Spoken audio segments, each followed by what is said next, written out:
All right, when you see this thing, you're going to wonder, is this a tool for the laziest parent ever?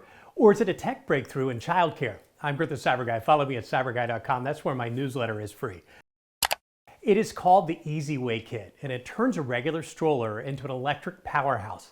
Just clamp it on, power it up, and you are good to go. Look at this thing go. 2 small motors, 1 on each rear wheel, keep this thing going, gives you that boost when you need it most. You can even control how much help you want with a handy remote. Uphill, no sweat. Downhill, well, it's got built-in brakes. If you let go, it locks up automatically for safety. The best part, it works with a vast majority of strollers on the market. And when you're taking a break, it can gently rock your little one to sleep. How cool is that? Now, I want to know what you're thinking. Sounds great, but what is the catch, right? Well, it's not cheap. It's $500 to get you one, although it is currently a Kickstarter campaign, so there's no guarantee this is even going to reach production, but it could.